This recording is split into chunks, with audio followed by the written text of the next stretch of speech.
Hi, my name is Isabella Johnston, and I am the Intern Whisperer. And today's Intern Whisperer tip of the week it's about leadership. Remember that a boss ensures that you understand your work, while a leader supports and guides you through it.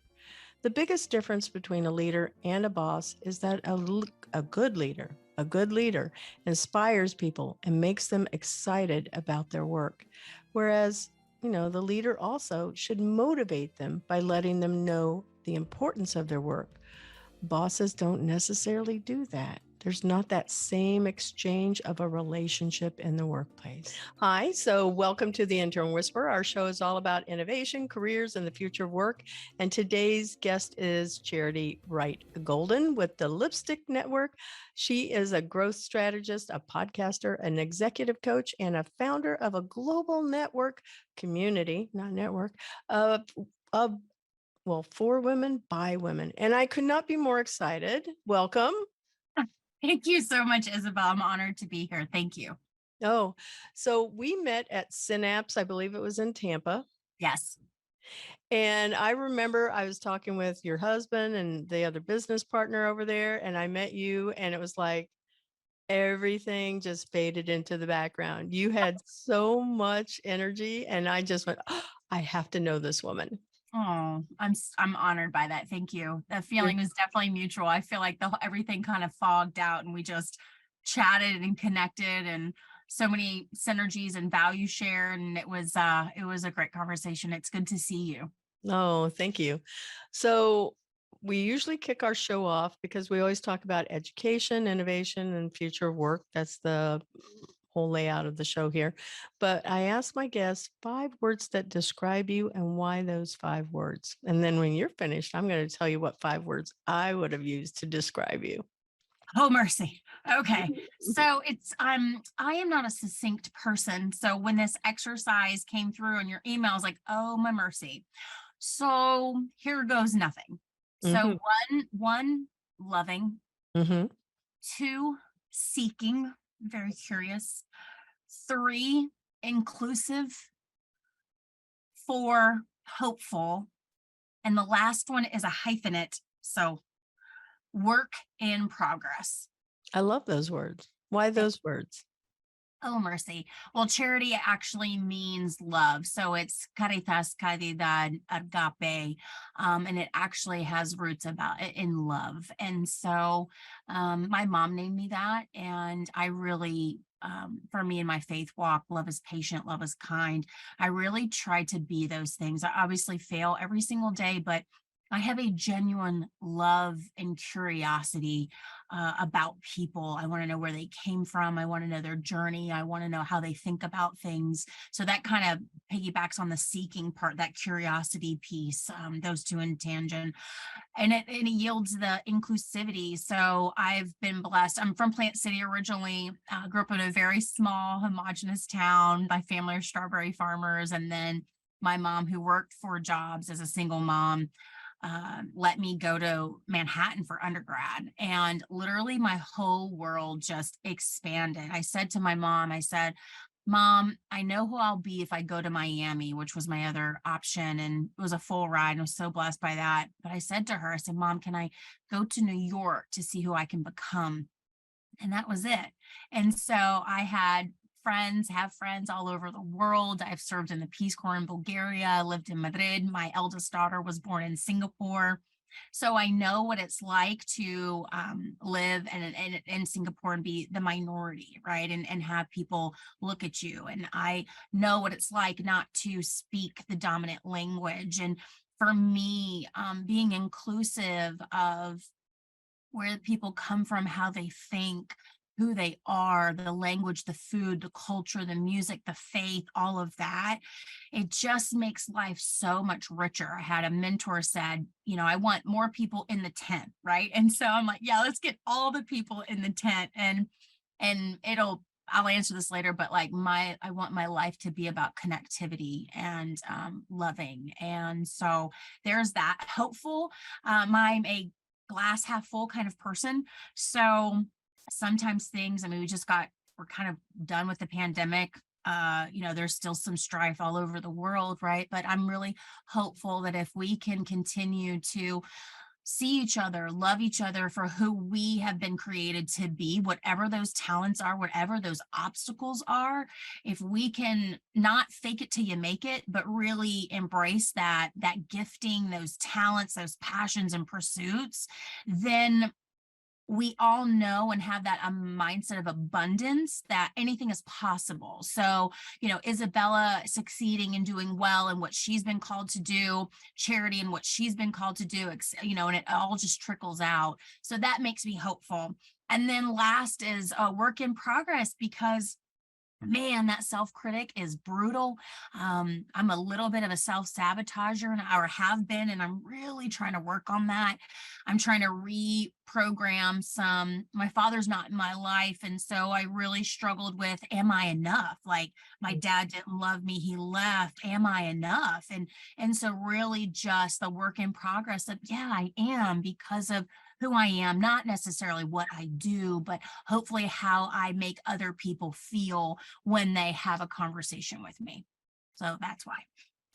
That's a beautiful story that you just told. And I want to thank you for that, because it was just, I don't know if you realized it was a story, but it was crafted so well, from birth to some of the in between, the meat of the sandwich, and then how you're, that raw side of like, oh, am I enough? And don't all women struggle with that? Ooh, Isabella, that's a whole bottle of wine. Yeah, we really do. And I know we'll get into this a little bit, but I haven't arrived. I think what's so powerful is if we as women can really create a place and space where we can come vulnerably, authentically, versus having arrived or all figured out. If we can really say, hey, I'm really good at this, but I am on the struggle bus with X, Y, and Z. Help Mhm. me get the tools or the resources, or just somebody to babysit my kids, because I need an hour to take a nap or go for a walk or whatever. So I received that. Thank you. That's just my story. I love it. So the words that I thought of when I first met you, and to me, it's kind of significant, and I feel like it's important for us to realize how we come across to others. And Mm, I think you're going to like this. I definitely saw you as definitely a woman that was very dynamic and mm, powerful in the best possible ways, because you left me feeling like I was seen, and that I was also heard. And I appreciate that so very much. I also saw you as somebody that was fun. You were just so much fun. I just remember that we laughed quite a bit. And I think it was only like, I don't know, 5, 7 minutes that we spent together, because I had to run back to my booth. But I mm, definitely went, okay, she is a lot of fun. I also found you to be very positive. mm, And I think that that was important too, because again, it kind of goes back to the same things that we struggle with, right? Is, how are we enough? Yeah, definitely. And then a woman of faith, because mm. we had talked and shared some of I tell people I'm a Jesus girl with a potty mouth, but my goodness, you were just right there. And I didn't feel any type of judgment or anything like that. So you really, your walk is truly there. Thank you. Oh, Isabella, that is I'm really humbled by that. That's really life-giving. Thank you so much. It Yeah. is my deepest desire that you would feel that way, and I felt so honored that we could really connect and just be ourselves, right? Like, be Mhm. ourselves to one another, and be received in the best light, like we giving people the benefit of the doubt and being open to what they have to say, and to what they have to teach, right? And you have so much to teach me, and I'm so excited about this conversation, so I'm really humbled by that. Thank you. Oh, you're welcome. Okay, so now we jump into this next part. Tell us how, from wherever you want to start in your educational journey. Sometimes people go back to when they were 5 years old and they started whatever their first job was, but it can be from high school, it can be from college. How did you get started in your career, and how did you end up where you are now? Okay, so lightning round. Here we go. So I'm a Plant City girl, and I was actually on. I'm a Hillsborough County baby, so I went to Armwood High School. I was the cheerleading captain of varsity team, ran track, played golf, graduated salutatorian, and I was also the student government president. So I'm a local girl. I killed the game. It was amazing. I loved my school and my community, and really was service minded, and was friends with everybody. Right. So then I moved away to school. I went to Barnard College of Columbia University, and I literally showed up on the first day of university with pigtail braids, overalls, and platform flip-flops. Hey, y'all, I'm Charity Wright. I'm from Plant City, Florida, the winter strawberry capital of the world. And people's jaws dropped, right? They're like, who is this chick? And so that's where it started. I majored in English and double minored in political science and dance history. I was a dancer and wanted to legitimize that. I fell in love with the power of language. I actually started out as pre-med because since I was 5, I wanted to be a pediatric cardiothoracic surgeon and Just have my 5. own. Yeah, at 5. No, 5. I'm sorry, 7, excuse me, Okay, 7. 7-year-olds Yes. even know those words. I'm so surprised. Well, listen, I'm curious, right? So I wanted to create a hospital that if you couldn't pay for your child's surgery, you could be the executive assistant or be on the custodial staff. I just wanted to get people the best care that they need, and knew that that took a village to make it happen, right? And so anyway, organic chemistry, my freshman year, kicked my ever-living tush, and I was like, okay. Thankfully, I took an amazing class in English, the power of language. I've always had that bent. I was like, okay, I'm going to go to law school. I'm going to be a human rights attorney. When I did my study abroad in Madrid, I literally went to a human rights conference where the king and queen of Spain were there, like all of these people from all over the world. And because I was a student, I attended this 4-day conference that literally changed my life. So after undergrad, I worked in corporate litigation, doing mergers and acquisitions management for 4 years. And the truth is love the law, but it was too slow for me. And so really prayed about, okay, God, I'm not happy. What do you want me to do? I read The Purpose Driven Life by Rick Warren, Love it.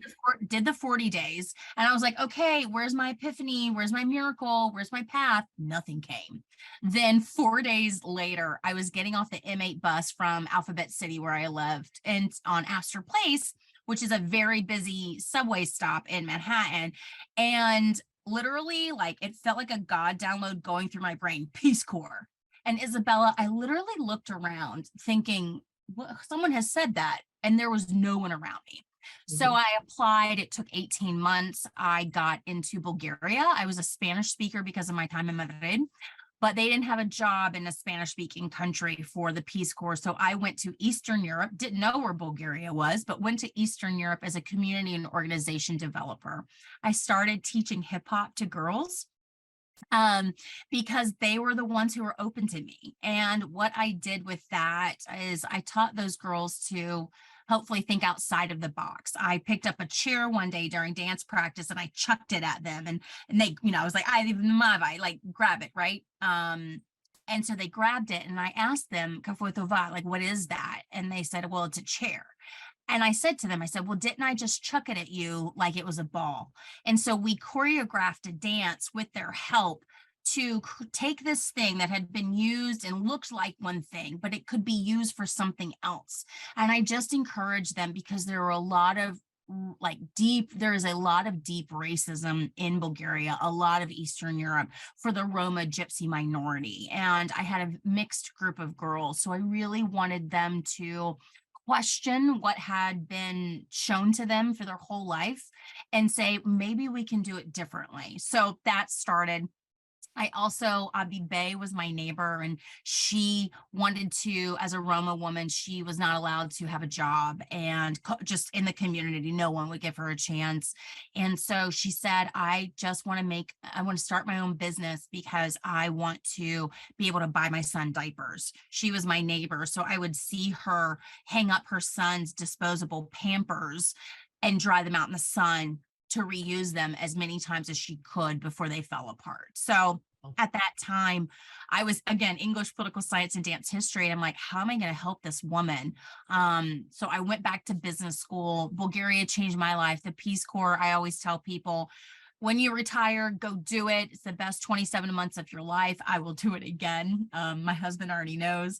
And so went to Thunderbird School of Global Management for international business, back to the global component, right? I'm a little country girl that now speaks 3 languages and lived in 4 countries. And the global perspective, the nuance of culture, language, food, music is so deep in my soul that I wanted that to be a part of my education. So business school, I started consulting in business school, and I really fell in love with people sharing with me where they were, the good and the bad, and then their vision of where they wanted to be. And because I am, my brain, when you do the Clifton Strengths Assessment, I'm strategic, belief, ideation, activator, and positivity. So my mind starts to kind of work like a little spider web. And I'm like, okay, well, how are we going to get this done? I was able to help clients in business school activate on the vision and give them steps to how they needed, who they needed to talk to, who they needed to hire or fire, or what they needed to redo to get them to their goals and their vision. So that's where it started. Incorporated my growth practice, Charity Golden Growth, almost 7 years ago. And that's that. And I don't know, launched the Lipstick Network in December. So trying to have the macro of the inclusivity where I get to love all of these women on a global scale, but then having my growth practice that we can go deep, because it's important to go deep, and it's important to heal the things that need to be healed so that we can really step into the fullness of who we've been created to be. I agree with that. Do you have any type of a spiritual component to what you teach? Because I do. I do. So it's it absolutely, in my practice, it's always bespoke. People know where I stand. I'm not really shy about that. And depending on someone's comfort, I will either pray or send Bible verses, or we will just talk about who you've been created to be. And I really think that that's the work of the Holy Spirit to bring answers and enlightenment. And so I really try to be love and truth and power for my clients and for their people, because as you know, Isabella, we don't speak enough life into each other. We just don't. It's been this culture, especially for women, of competition, and there's only one seat, and especially for minority women, right? And so what is your practice like? Do you have a faith component? Tell me about that.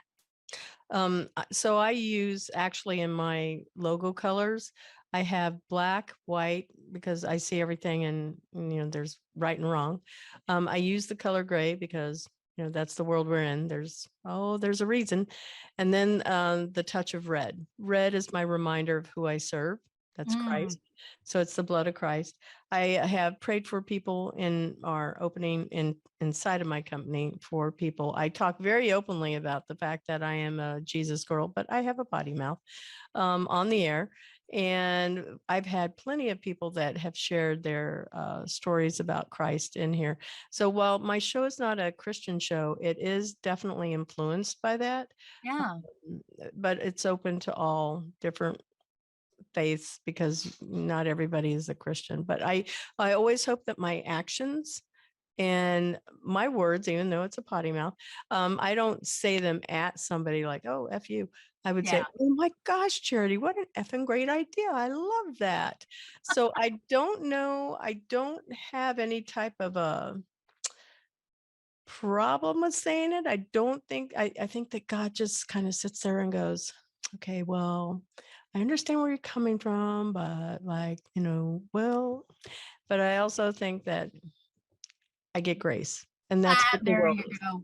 Well, Grace. listen, I mean, he knows our brokenness. I feel like Jesus may have said shit a time or two. And again, I don't, maybe not, maybe that's heretical, but for me, God knows your heart. And Yes. I think that we need to steward well our language. We need to steward well, but from your heart comes your words. And so I really pray about, I know a lot of people that have never said one single quote unquote bad word, but there's hate in their heart. There's Yes. judgment in their heart.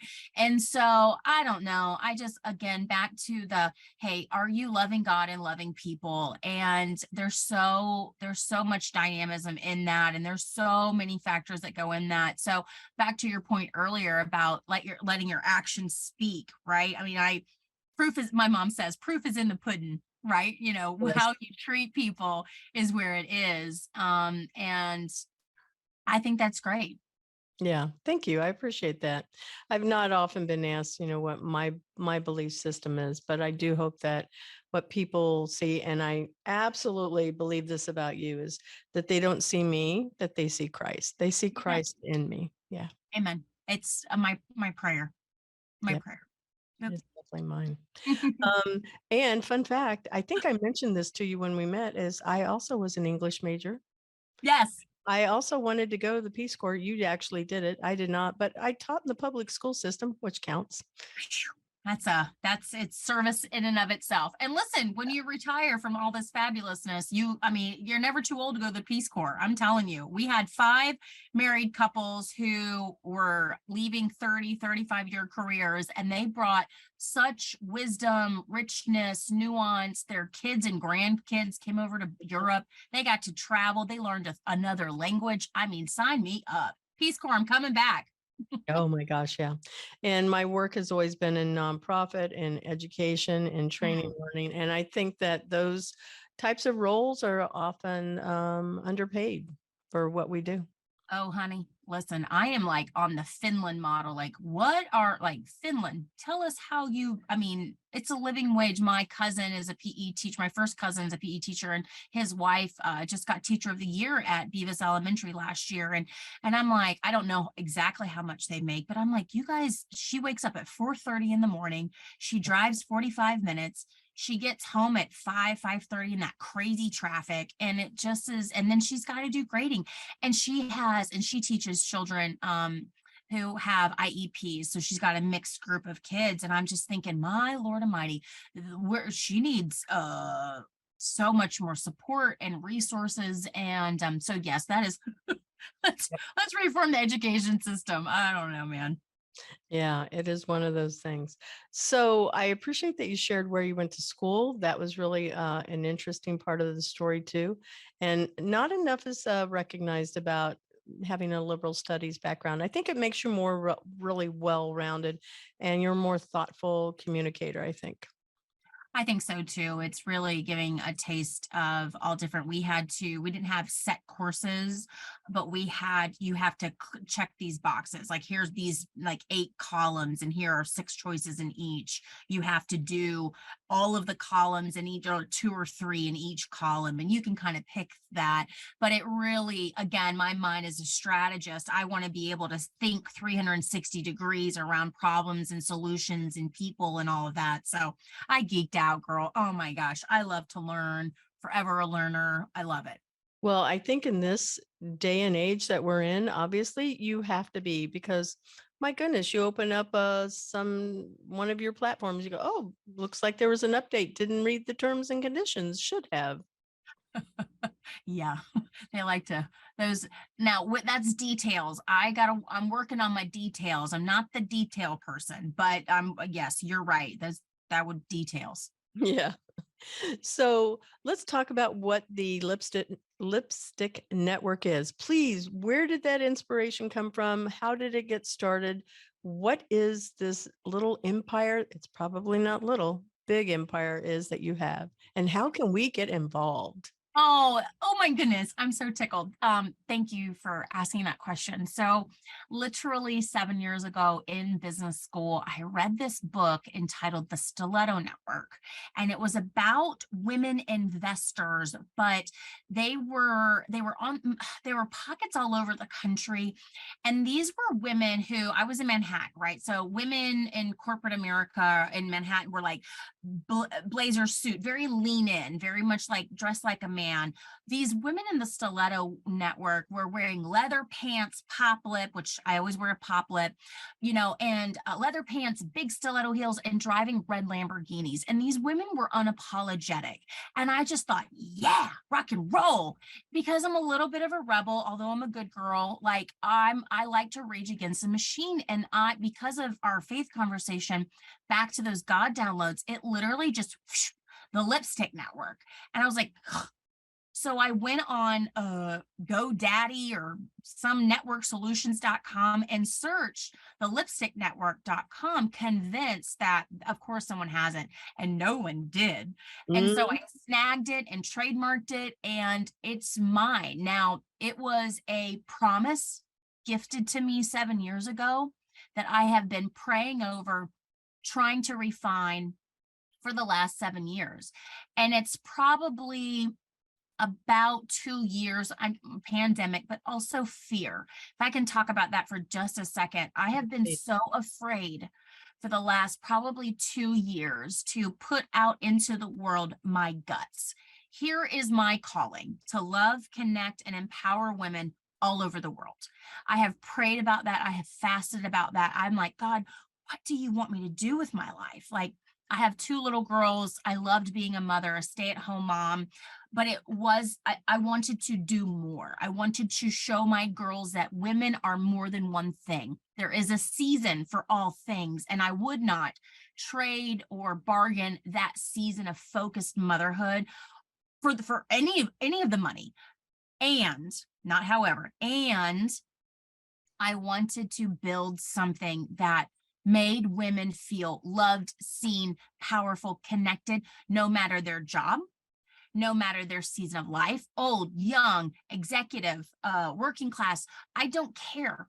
I want women to know that they are exactly who they've been created to be, and that they deserve support and nurturing and celebration through all of that. So in December 2022, I put my guts out into the world and said, the Lipstick Network is a global community of legacy-minded women. We are unapologetically authentic. We are vulnerable, and we uplift as we climb. I desperately want to challenge the culture that women are each other's competition. I was raised that way. I was an athlete. I've always been competitive. But I see what it has done to us, Isabella. It has kept us siloed and segmented versus united and optimized. For me, us coming together, it's like, do you remember Captain Planet?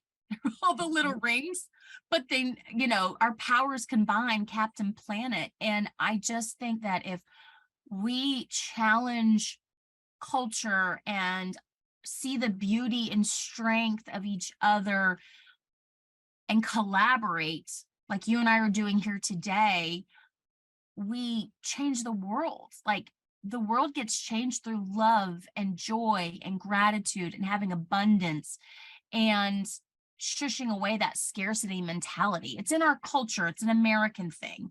It is. So that is the Lipstick Network. I'm on a mission for women. I love it. To connect them. It's not about me. It's not Charity Golden's gang of girls. It is the Lipstick Network, because there's nothing that tickles my heart more than seeing at Sassy Book Club these 12 women who've literally never met, giggling and being silly and giving advice and speaking life into each other. And I don't say a word, but I create a space and I give women permission to be themselves, which we don't always have a place and space to do that.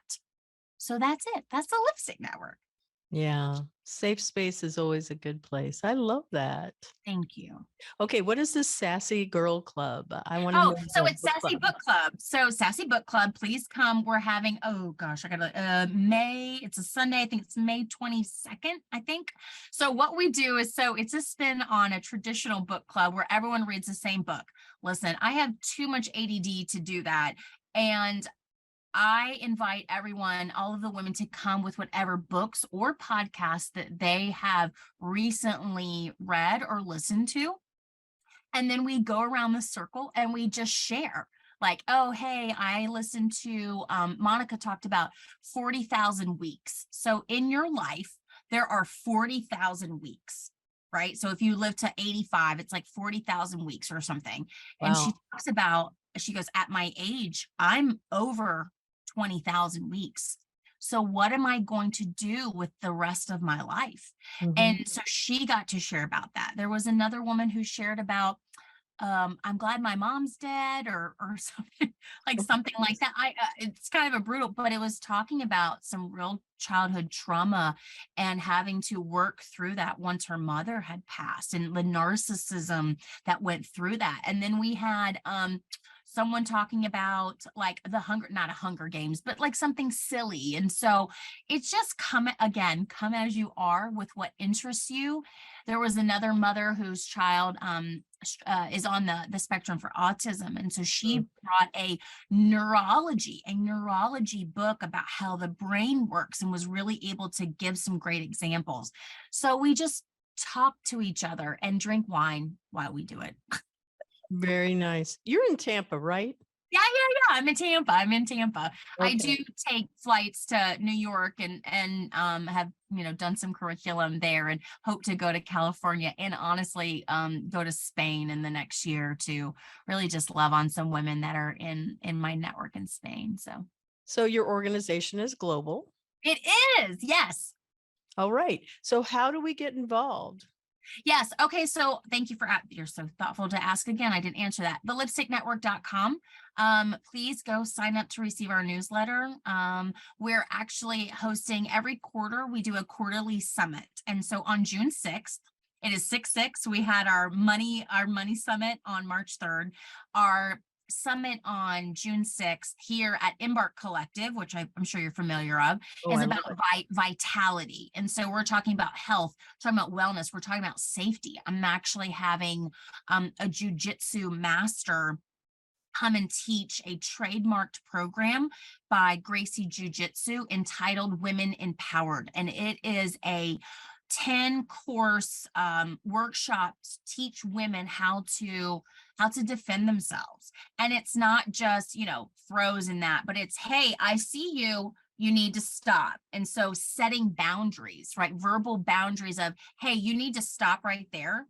And so if someone continues to progress towards you, you know that they are crossing a boundary for some reason. So Mhm. language, right? And then we're talking about, and then I have a feng shui master who's also interior designer, bringing vitality into your workspace. And Dr. Carrie Zamansky is going to talk about leading with laughter. And so when life's hard, work's hard, how do you get back to joy and gratitude so that you can laugh? And Melanie Littman is coming to talk about your wardrobe, and not just you should have this and that, but what makes you feel confident, strong, powerful from the inside, and then choosing the clothes on the outside. And so there's some other little surprises that are coming along too, but that's June 6th. So would love for you to come here in Tampa, but we also have a virtual ticket for everybody in the world, because Lacey's in Germany, Iguehi's in California, these women, Dara's in New York, these women that I want to connect with each other can attend as well. So Very nice. Now, this is like a Zoom type of event. It's like a video. yes. So in person in Tampa, Embark Collective, it is in person. We're actually going to it's going to make it like a ladies' night vibe. It's from 4 to 8 p.m. And so there's dinner and wine. It's a networking event, getting to share about your business and your vision. Or, hey, I'm a stay-at-home mom and I really just want to be around other brilliant, supportive women, right? We have those too, right? You don't have to have a company to come. And then for the virtual attendees, it is on Zoom. And so we have community there as well. And anybody that attends gets all of the digital assets. So we have these amazing panelists, Lucia Cantor Moore, who's the VP of UN Women, she was our subject matter expert in March around negotiations. So we always focus these summits around what we call the triad of empowerment. And these are the 3 pillars of the Lipstick Network. And what I think differentiates us from other communities is 1, we do professional development, 2, personal growth, 3, practical support. So it's head, heart, and hands, all of it, a holistic support, empowerment, nurturing, celebration, and love. Oh, that's wonderful. I think that there's got to be a little bit of challenge when you're doing, like, I can imagine that somebody in California is going, but I want to be eating dinner and all of that. So you must encourage them to, hey, bring your dinner, bring your wine, sit down and participate. And maybe there's a moderator even for the online group, because it's a little hard to mix them. Oh, it really is hard. I've actually, thank you for bringing that up. I'm super open to any suggestions and from you or your audience. I really, what I'm thinking about is if virtual women register, how can I get them? I'd love to send them a bottle of wine, but good Lord, like that's the shipping. But I'm thinking about a beautiful sachet of tea and little, like a notebook so that they can take notes with us. I really want them to feel connected to Tampa. And my hope is again, it's only 5.5 months old publicly, but I would really like to host the next summit elsewhere. And so really cultivating that community there. The Lipstick Network is a global model. So it is a global local model. It's a little bit different from like having chapters because it's not a franchise. I want us to all be united and supporting each other. So it's a global model, and I'm honestly refining that. But back to that Zoom connectivity, any recommendations you or your audience have would be a super blessing. Okay, so I do have some. Okay. And that's one of those things. Well, keep in mind, we're recording it, so you can always go back. Thank you, ma'am. Don't have to worry about taking notes. Oh, okay. One of my guests that's going to be coming out before your show is John Chin, and he is the master of engaging virtual meetings. And he has a whole book about it, but I've just started reading his book. But these are the things that I've done. When I have my teams, and we're always doing, within my companies, I go, okay, so we usually do business in the front and we party in the back end of the thing. But we would have cocktail hours, and everybody brought their own cocktail, and we would have some music playing through our we used Skype at the time, and we had music playing, and then we would just sit around and we would chat. So that was the easiest way for, like, when people were first coming into the room. The other thing that we've done is had dinners. Now, you mentioned getting a bottle, and it is very expensive, but what you can do is just they have all of these great services that are online where you can send, hey, here's $10. You can have either Yelp bring them lunch if you want, or Uber Eats, whatever, and a list of places where they can order from. And I've done that. That's super helpful. But sometimes you don't have a budget for that. So you might share a recipe and say, hey, we're all going to share we're going to eat the same thing. So here's a recipe, make it, and then let's sit down and enjoy this meal together. Oh, I love that so much. That is my most favorite idea. That's super, super. And maybe like a cocktail, like, hey, here's like 2 little cocktail ideas and that we're going to have at the event. Yeah. You need somebody that's kind of like a mixologist. Yes. Yes. And have them create a cocktail specifically for the Lipstick Network. And then everybody has that cocktail. And so it's gosh. Oh my gosh, I love this so much. I have a lot of ideas of how you can make this super good. So let me know if I can be on your board or one of your people, that's also presenting. I know I'm not probably a fit for the health one, but like. Oh, listen, first of all, I'd be honored if you came to see and to feel it. I want to. Please come and feel it. And my whole thing is come and see what the Lipstick Network is about. And if we are not for you, that's okay. There is a community out there. Go find your community. The Mhm. life in remote, I know we're kind of get into like remote working and stuff. It's so isolating. I think that people, especially women, are so in need. I'm in need of community, right? I had a girlfriend of mine, she said, give what you need. Yeah. Instead of be like me, it's like give what you need. And the truth is I want to build this place and space so that women can come as they are, because I want to come as I am and be in community and uplift each other and catch each other. And so, yes, please come on June 6th. I would be honored and would absolutely love to talk to you about all of the things that you mentioned. I'm looking forward to that. I'm Thank not you. sure. I think I'm supposed to be in New Orleans at that time, but Oh, I'm going to look it up and see. okay. Okay. We're going to jump to some other fun questions here. Ma'am. So, what is the hardest lesson that you learned that changed your life? And because you walked on a campus with pigtails and then what did you say? High top flip flops and Uh-huh. overalls? I'm going, Yes, ma'am. what? That was Mhm. amazing. That took a lot of guts to do. And because people kind of look at you weird, I think that you are just somebody everybody should be paying attention to. You are a great role model. Oh, yeah, it made me cry. Thank you. It's been a long time coming. I'm 38, I'll be 39 in August. And so shout out to my Leos, but I really struggle with comparison. I really struggle with the shoulding, right? I should, that self-critic, right? I mentioned earlier. Yeah, I've always kind of not worried about the trends and the fads and all these sorts of things, but what felt good to me. And I'm really trying to get back to that very secure place and space of I'm not for everybody. I am loud. I am very positive. I'm always like this. Like this is not podcast charity. This is charity all the time. Now I do get tired. I do get sad. Like I'm not on any uppers, but I'm because of my mother and her being a single parent working 4 different jobs 7 days a week so that her children could have a chance at the dream of college that she never had. Um, what is the hardest lesson that I've learned? I mean, I really struggled with this because I think I'm still learning it, Isabella. I Mm. think I'm still learning it.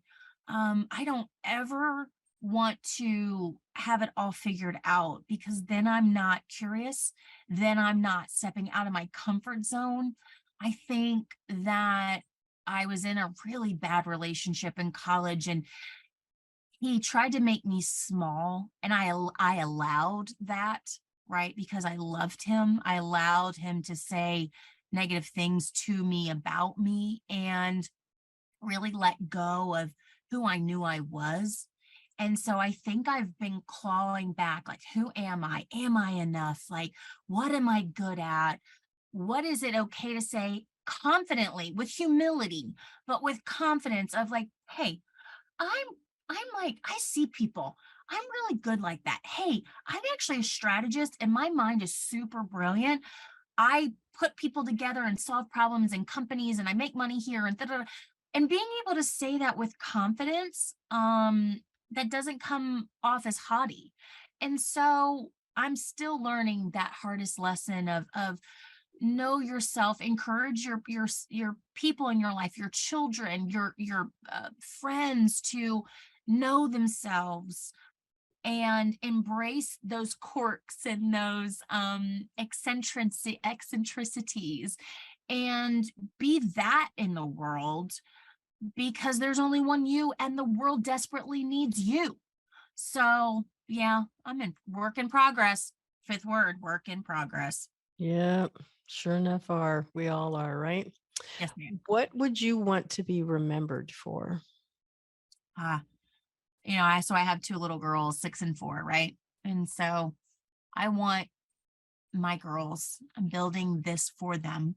I said, I want all little kids all over the world to know that they have a safety net of aunties and uncles. It's really, it's not just about women, it's allies of strong women, strong equal households, access to education and jobs. Like it's all about like that equality and celebration of that. So I'm building a network of safety net to catch kids to before they fall, so that they can go to school, they can get a job, they can have these human rights truly. So I want to be remembered for connection, curiosity, and collaboration.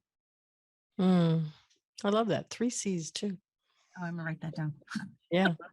Yeah. Yeah. Well, this is a good time to do that because we're going to take a break and Okay. then we're going to come back to the second half of our show. Transcend Network helps early stage startup founders find product market fit through weekly experiments, receive fundraising support, and build a global founder investor network for EdTech and the future of work technologies. The Intern Whisperer is affiliated with Employers for Change, and we thank Transcend Network for being a sponsor of our show.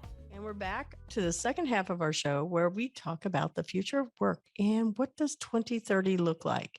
Now, I tend to follow way too many shows that are about the future. And when I say that, I'm talking about like Black Mirror, and I talk about these on my show quite a bit. And then there's The Future of, that's on Netflix. And then you just pick any of the other things that are coming up, those are the things that capture my attention because it builds in there. Just because we can do it doesn't mean we should do it, right? Aha, there you go. There you go. Yeah. So what do you think 2030 is going to look like? Okay, so it's 2023, 7 years. I like to orient myself like that. I'll be 45. What does the future of work look like? Pick a country. I mean, I think we will continue to operate in a remote space.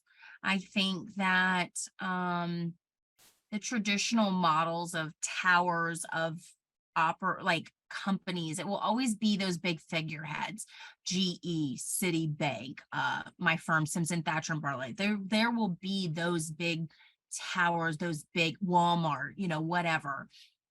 But I think that innovation and entrepreneurship influencing in these like micro spaces. I have a dear girlfriend who's a social media influencer, and her family, they're in the travel space, and her husband's been able to join their family business where they travel and curate all over the world. And so having this husband and wife team and their 3 girls being able to go and live their best life, what they've been called to. They value travel, they value different cultures. People really, the future work for me, I hope and pray, is people being able to create work and make money based on their values. There's a lot of recently How to Live a Rich Life by Ramit, New York Times bestseller. Ramit, oh, forgive me, but it's on Netflix, and my husband and I just finished it. How to Live a Rich Life. And it's not about money. It's about what is your rich life. Is it travel 3 months out of the year during the summer? Is it, this or that? So for me, I hope and pray that the future of work will look and reflect people's values. Ramit Sethi. Thank you. Yeah. And he was fantastic. I looked it up. Yes, thank you for looking that up. Yeah. I didn't want to click with my keyboard. So yes, and it was really fantastic. I think it was like 6 or 8 episodes. Yeah, like 30 minutes. And it was really life-giving. It was about the psychology of money. And so I think that the future of work too will have people asking themselves really tough questions, like the psychology of work. Right? Why do I do this? And I go into this with my coaching practice, my growth practice. It's like, why are you doing this? What are you called to? Are you operating authentically? Dr. Martha Beck wrote the book, The Way of Integrity. And so if you are working and operating outside of your integrity, right, your strengths and your values, all these sorts of things, your body, your physical body actually gets jacked up because there's not alignment, right? And so we talk a lot about that in the Lipstick Network, and that is a key component of my growth practice. So my hope, the future of work, is people can stop faking it till you make it, or Mhm. hustle and grind. I despise that. I work all the time for the Lipstick Network, and the more I work on it, the more life it gives me, because this is what I've been called to. And so my hope and prayer is that people can pay attention to what they're gifted in, what they're good at and curious about. And if it is working for a big corporation, they can do that with authenticity and integrity. Mm, that's really good stuff there. Cheers. What do you think? Okay, you can pick any one of these. Okay.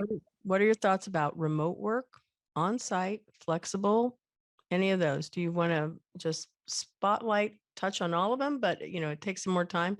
And I have a few more questions for you. So Okay. I would I'll say be pick one. okay. Pick one. Ooh. Okay. So I want to talk a little bit about, so I think that blended is really good. I'm creating a network of connection. I want my life to be about connection. So I really am I'm really looking forward to when these companies who are like, come back into the office. A lot of the companies that my friends work for that are requiring that are led by old white men. And I'm sorry to say that, but that is trends to be because they've put so much money into the infrastructure of these big towers with the big names on the kiosk and all these sorts of things. So I get it, and I have compassion for it. That being said, that is no longer the world that we live in. And so where I look forward to is, instead of a company building a 27-foot story building, they allow people to work remotely with flexibility, have a global footprint, and then spend that infrastructure money to bring people together once a quarter, twice a year, for all hands team building things.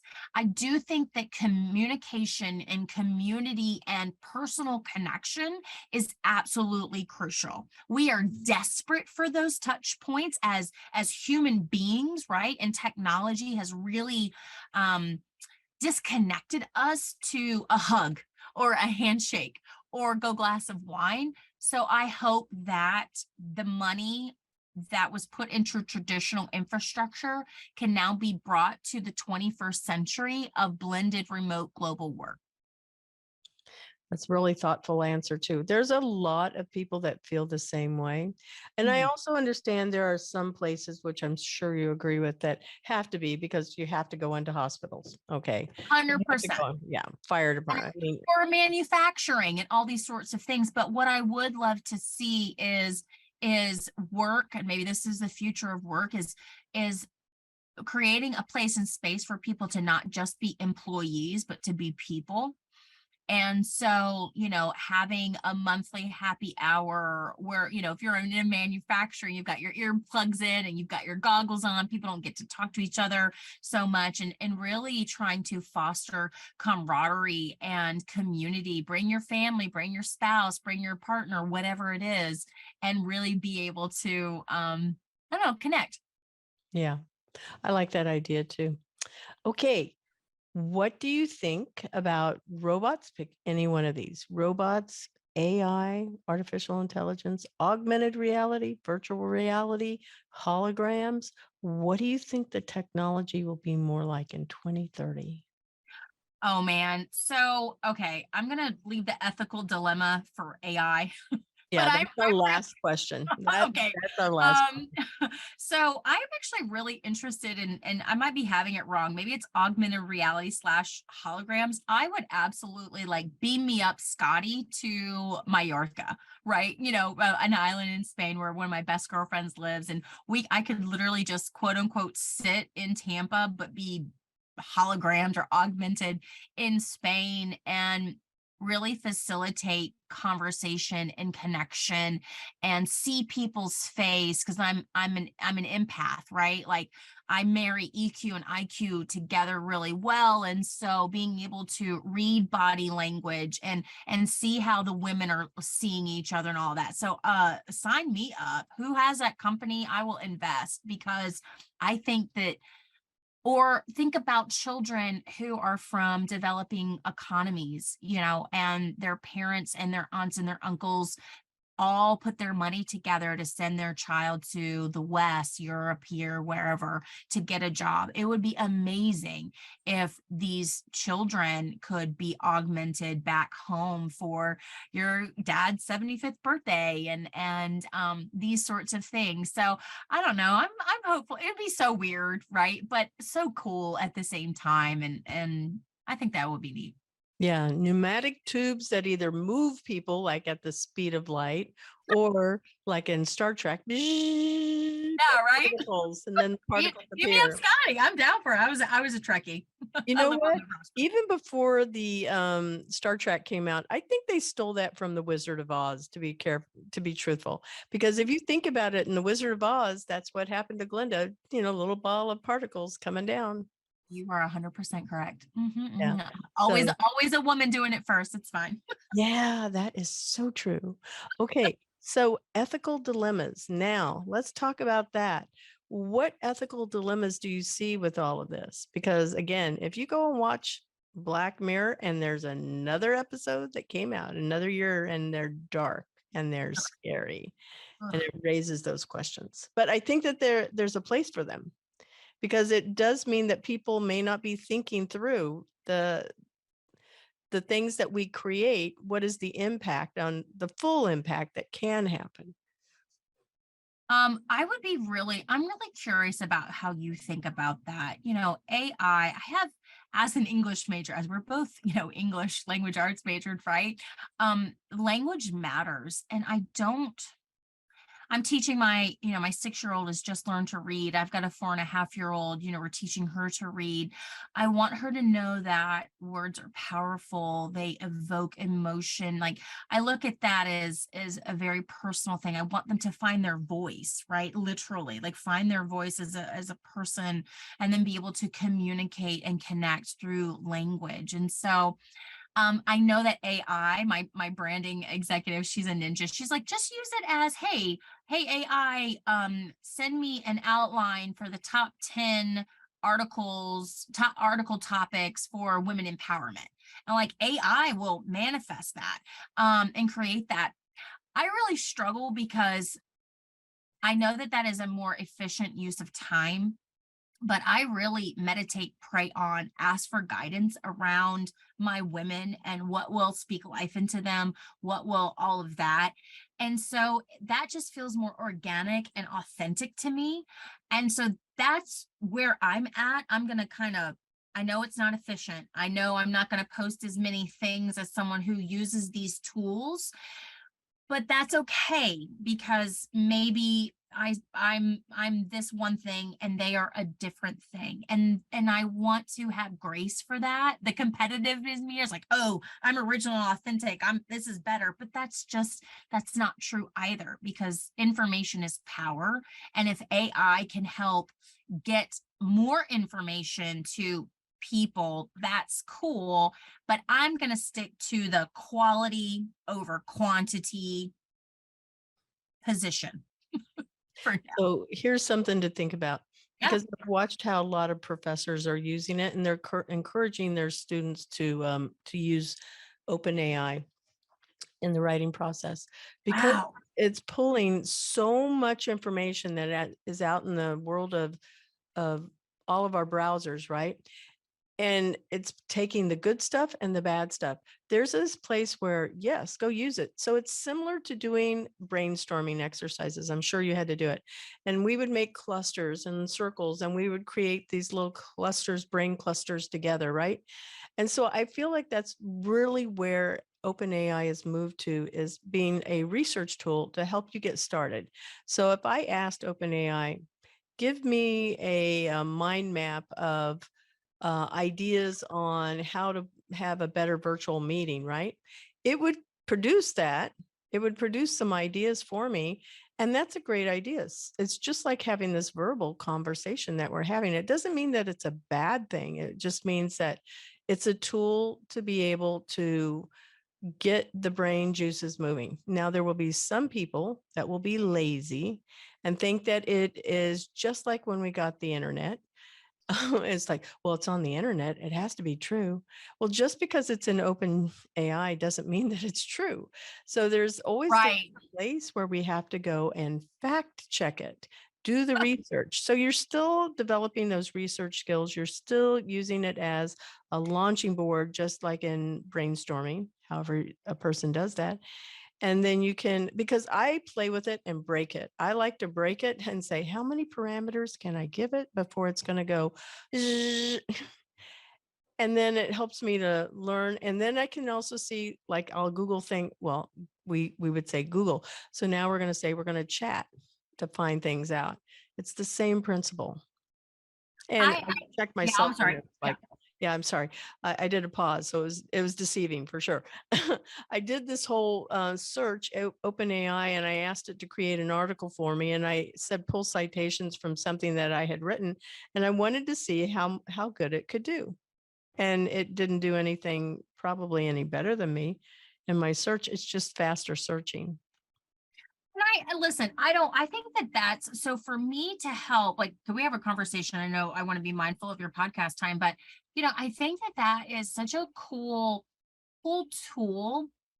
And also, what I am concerned about is I have enough issue with instant gratification that I think if we teach children not to use that muscle of inquiry, and that inquiry is hard, it's lazy. Like, it's if you've not been made to go to a library and look through a digital and go find the book, and hey, I'm really curious about manta rays, these muscles of inquiry, people don't fact check themselves. I think there are fact check their resource. I think that one of the whole crisis of misinformation is people read a headline or they read one article and they take it as gospel because it affirms where they're at, because we have not we have dismissed and diminished a culture of, and a discipline, really a discipline of inquiry, research, conversation.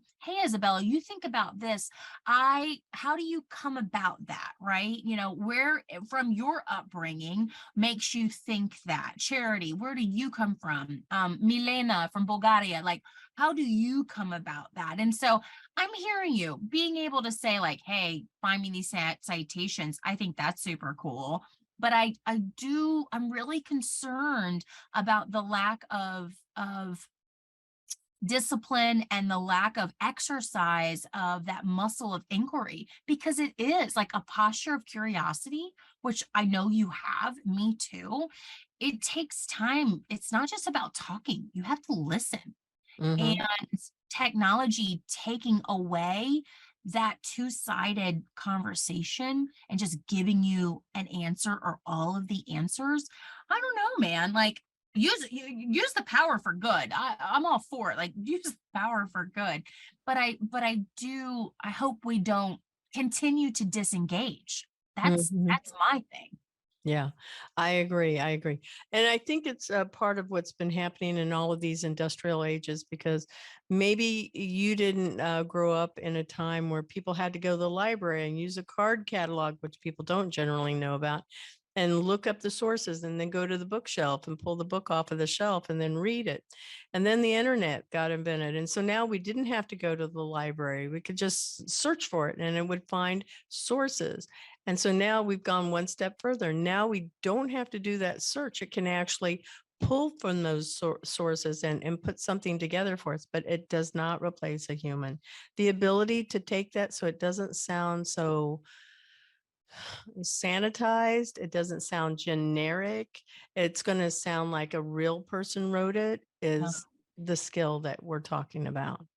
Well, and if I can just give a little plug really quick, I took last summer a Yale School of Management, their business school. They have an executive education program that I was enrolled in. It was very rigorous. I had to like study and do a lot of work to get my grade. Is their whole thing was it was about women in leadership and their value proposition. And they said this last summer before all this AI blew up. They said, as AI becomes more and more advanced and dynamic, you as women, we want you to tap into, leverage, and optimize your emotional intelligence, which AI will never have. And I think that women have been undervalued because of that emotional intelligence. I think that men who are emotionally intelligent have had to damper that down to do X, Y, and Z. And so again, as AI takes over, maybe that's the future of work too, is really stepping into and becoming intuit with our emotional intelligence, intuitive of others, so that we can, let the machines do what they do, but let people feel and see and assess and analyze and all of that, what is innate in us, right? So I mean, that's kind of cool. That's hopeful. Back to one of my words, being hopeful, right? Yeah, yeah. I like it. Okay, so we're on the tail end of the show. What is the best mentoring advice that you want to share with our listeners? And just so you have a framework as to what our listeners look like, it is anywhere from about 22. It's not college age. It's typically out of college, 22 to 65 plus. We have all different industries. We're a little bit more heavy on the male side than we are on the female side. So there you go. What would you want to share with them? So what I would say is never, never, I've been really thinking about this. It's just like so many different things, because again, my practice is bespoke. But what I have seen is if something's not resonating, if where you're at is not resonating with you, if your job is not resonating with you or this company, do not ever be in fear to learn something, try something new. If you have responsibilities and bills to pay, I'm not saying quit your job, but if you have a posture of curiosity and inquiry, talk to people that are there. I know that's not revolutionary, but I think sometimes we think, oh, I'm a certain age, I've been doing this for 25 years, I've made X number of money. And there's a lot of fear associated with that. I think especially for men, because as of now, they are generally making more money, predominantly the breadwinner of households. And I would encourage you to really think about, okay, I'm not an enjoy. I'm sad to go to work every day. I just don't want you to be afraid to reinvent yourself, to try something new, and be patient with yourself in the process, right? My grandfather, who recently passed, said, "Can't teach an old dog new tricks." And I think that is such crap.